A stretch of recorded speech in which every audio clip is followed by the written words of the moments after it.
तो hello guys, कैसे हैं आप सब। मैं आपका भाई राजू आप ही के चैनल द एजुकेशन वर्ल्ड में आपका स्वागत करता हूं। आपने पिछले क्लास में पार्ट 4 यानी कि भाग 4 डीपीएसपी को पढ़ा। अब मैं यानी कि उसका आगे पार्ट 4A फंडामेंटल ड्यूटीज यानी कि मौलिक कर्तव्य को हम लोग जानेंगे, जो कि आर्टिकल 51A में है। मैं बात बताता हूँ कि बाद में अगर ABCD कुछ लिखा है यानी कि बाद में वो जोड़ा गया है। तो फंडामेंटल ड्यूटीज आखिर क्यों पढ़े हम? फंडामेंटल ड्यूटीज पढ़ने का मेन उद्देश्य है कि भारत में जो रह रहे लोग हैं, नागरिक हैं, उनके अंदर देशभक्ति की भावना को उत्पन्न करना।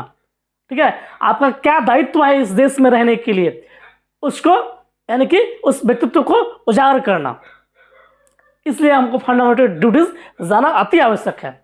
ठीक है, फंडामेंटल ड्यूटीज है वो सोवियत संघ से लिया गया, सोवियत संघ के संविधान से लिया गया।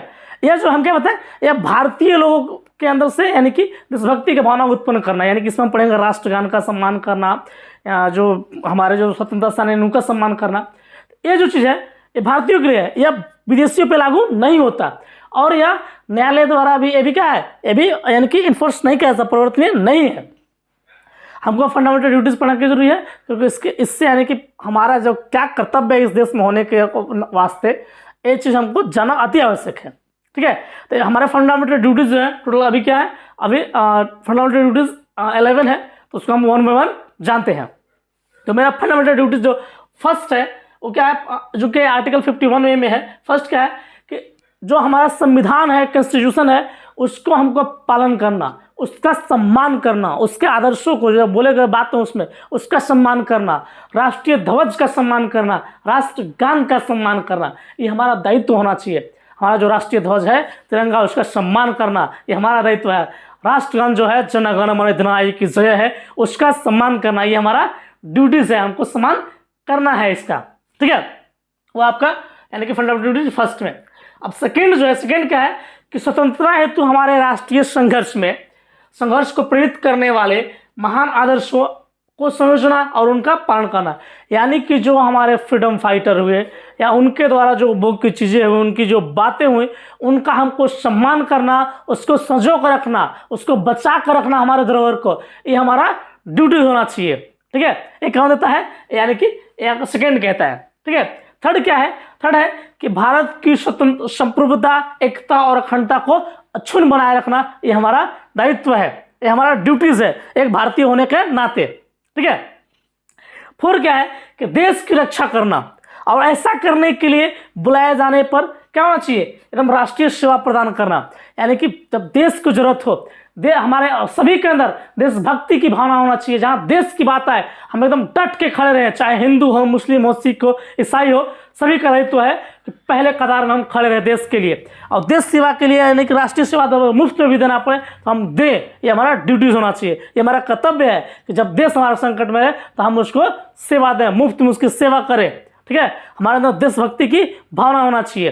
ठीक है, ये आपका 4 में। उसके बाद है यानी कि 5 क्या है कि भारत के सभी लोगों में समरसता हो, यानी कि सभी क्या हो, यानी कि एक टाइप का हो, और समान भ्रातृत्व यानी कि भाईचारा हो, क्या हो, यानी कि समान भ्रातृत्व की भावना का निर्माण करे, चाहे वो धर्म के आधार पे हो, भाषा के आधार पे हो, प्रदेश के आधार पे हो, वर्ग के आधार पे, किसी प्रकार के आधार पे हो, यानी कि भाईचारे को बनाए रखे। चाहे किसी की जाति भले अलग हो या भाषा अलग हो, धर्म अलग हो, या कहीं दूसरे प्रांत से आते हो, दूसरे वर्ग से आते हो, इस सब से भेदभाव से परे हो, भेदभाव किसी से नहीं करना है, सबसे भाईचारे बनाकर रखना है। ठीक है, लेकिन इसका तो भाई पॉलिटिशियन लोग तुमको हिंदू के नाम पे, मुस्लिम के नाम पे, फलाने के नाम पर तुमको लड़ाते हैं, और तुम जाहिलपंथी अपना दिखाते हो और लड़ पड़ते हो। लेकिन आपका फंडामेंटल ड्यूटीज है कि हम, इसलिए बार बार मैं बोलता हूं कि हे जाहिलों पढ़ो, जब पढ़ोगे तभी एक सशक्त समाज का निर्माण हो पाएगा, अन्यथा नहीं हो पाएगा। यानी कि इस सबसे क्या करना है, यानी कि भाईचारे को बनाए रखना है, और ऐसी प्रथाओं का त्याग करें जो स्त्रियों के सम्मान के विरुद्ध हो। जैसे कि गांव देहात में क्या होता है, डाइन पिशाचिनी सब का मामला जो होता है, और महिलाओं को डाइन पिशाचिनी सबसे ज़्यादा मैंने करते हैं, जैसे महिलाओं के सम्मान के खिलाफ है। इसका घोर निंदा करो, इसका विरोध करो। महिलाओं को सम्मान करो। ठीक है, ये है आपका 5 में। अब 6 में क्या है, यानी कि फंडामेंटल ड्यूटी 6 क्या है कि हमारी सामाजिक यानी कि मिलीजुली जो संस्कृति है, संस्कृति की समृद्ध विरासत के महत्व को देना और उसका संरक्षण करना। जो यानी कि हमको जो विरासत में यानी कि जो मिला हुआ संस्कृति मिला है उसको हम क्या करें, यानी कि समृद्ध करके रखें उसको और उसके रक्षा करें, संरक्षण करें उसके।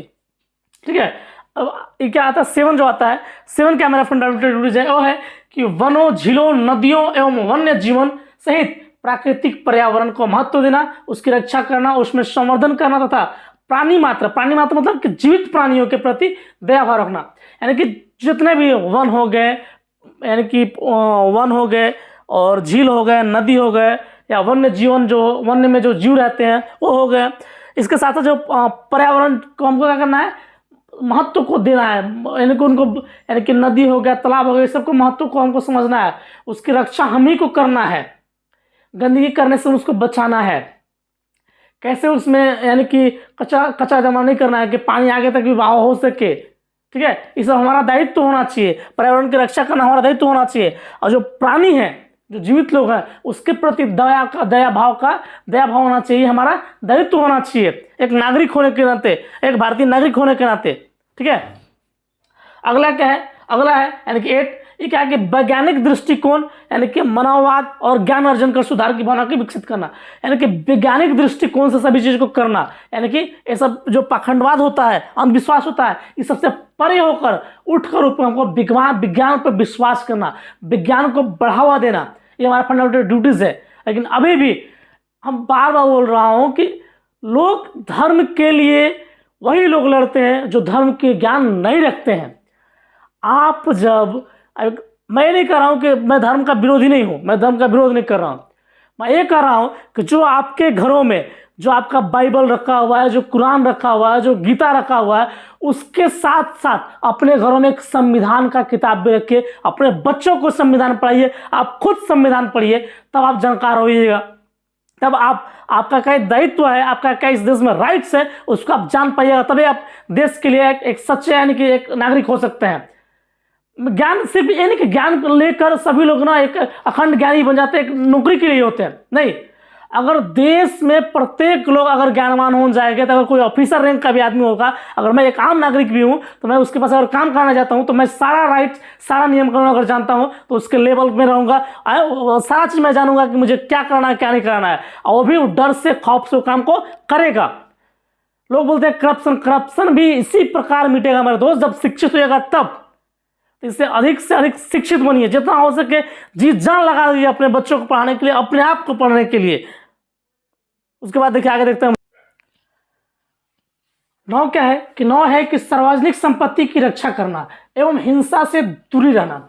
जो हमारा सार्वजनिक संपत्ति है, जो हमको धरोहर में मिला हुआ है, जो यानी कि हमारा जो मतलब कि कहीं मान लो कि कोई भी भवन है, स्कूल है या कोई बड़ा संस्थान है, कोई बड़ा कॉलेज है या सरकारी संपत्ति है, तो सार्वजनिक संपत्ति जो उसकी रक्षा करना और हिंसा से दूर रहना, ये हमारा कर्तव्य होना चाहिए।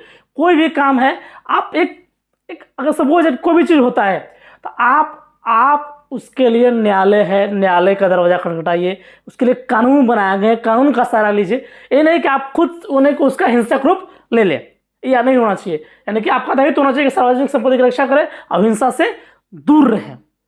ठीक है, उपद्रव ना करें, तो उसके अकॉर्डिंग आपका लाइफ बर्बाद होता है। अब ये सब फिर इसके बाद नेता जो होते हैं वो मजे लेते हैं, और आप जो बेकसूर होते हैं आप मारे जाते हैं। इस चीज को आप समझिए। आज तक कभी भी किसी भी नेता मंत्री का लौंडा को आप देखें रोड पे दंगा करते हुए? कभी नहीं देखे होंगे। करते हैं दंगा आप, जो कि आप एकदम निर्दोष होते हैं, आप मासूम होते हैं, और आपका इस्तेमाल कर लिया जाता है और आप इस्तेमाल हो जाते हैं। इसलिए खासकर पॉलिटिशियन लोगों से पॉलिटिक्स को जानना है हमको, ताकि अनपढ़ जाहिल लोग ये पॉलिटिक्स ना कर पाए। क्योंकि आपके अंदर जब ज्ञान रहेगा ना, तो पॉलिटिक्स की अगड़ी कड़ी में आप खड़े रहेंगे। लेकिन आप उनको मौका अभी दे रहे हैं पढ़े लिखे होने के बावजूद भी। उसके बाद देखिए क्या है, उसके बाद है 10 जो है कि व्यक्तिगत एवं सामूहिक गतिविधि, व्यक्तिगत एवं सामूहिक गतिविधि के सभी क्षेत्रों में उत्कृष्ट की दिशा में सतत प्रयास करना ताकि राष्ट्र निरंतर प्रयास की उपलब्धि के उच्च स्तर तक पहुंच सके। यानी कि व्यक्तिगत जो है या सामूहिक गतिविधि हो उस क्षेत्रों में उत्कृष्टता की दिशा में क्या होना चाहिए, सतत प्रयास करना, हमको हमेशा लगे रहना चाहिए कि यानी कि राष्ट्र को बढ़ाने में हमारा यानी कि योगदान होना चाहिए, निरंतर प्रयास में उपलब्धि के उच्च स्तर तक, यानी कि हमारा राष्ट्र जो है पहुंच सके, देश के विकास में जितना भागीदारी हो सके अपने आप को देना चाहिए। अगला जो है वो है यानी कि 11 क्या कहता है, 6 से 14 वर्ष की आयु के मध्य जैसे ही मामला हो अपने बच्चों की शिक्षा का अवसर प्रदान करने हेतु माता पिता अथवा अभिभावक का कर्तव्य होना चाहिए। यानी कि प्रत्येक लोगों का दायित्व है, चाहे आपके कैसे भी दशा हो, कैसे भी स्थिति हो, यानी कि जो बच्चा है वो तो फंडामेंटल राइट तो है कि 0 से 5 वर्ष तक आपके बच्चों का ख्याल रखें। उसके बाद क्या है, 6 से 14 वर्ष के बच्चों तो शिक्षा यानी कि मध्य जो शिक्षा है वो देना अनिवार्य है। आप अगर पेरेंट्स हैं फिर भी और सरकार का भी दायित्व है कि 6 से 14 वर्ष के बच्चों को मॉनिटरी करे, यानी कि वो शिक्षा जरूर से जरूर शिक्षा दे उन्हें, ठीक है। क्योंकि देखो शिक्षा एक ऐसी अलग है ना बाबू, ऐसा मेरे दोस्त कि शिक्षा का अलग ऐसा अलग है ना कि शिक्षा अगर आपके घर में है ना तो आप जीने सीख जाइएगा, नहीं तो अगर कितना भी पैसा है तो आप जाहिल की तरह ही जिएगा। और हमेशा मैं बार बार बोलता हूं कि आपका इस्तेमाल किया जाता है धर्म के नाम पे, जात के नाम पे, आप लूट जाते हैं उसके नाम पे, आप जाति के नाम पे, कास्टिज्म के नाम पे बटे हुए हैं। कहा गया है कि एक सच में कहा गया है, किनकी लाइन अभी मुझे याद नहीं आ रही, हाँ लाइन इस टाइप का है कि ना हिंदू बुरा ना मुसलमान बुरा, ना हिंदू बुरा ना मुसलमान बुरा, अगर शिक्षा नहीं तो हर इंसान बुरा, हर इंसान बुरा।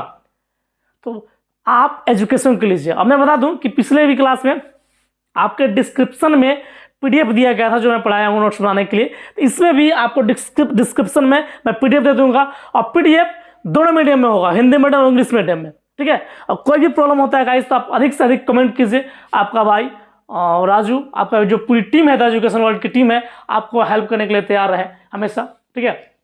तब तक के लिए बाय, एंजॉय कीजिए।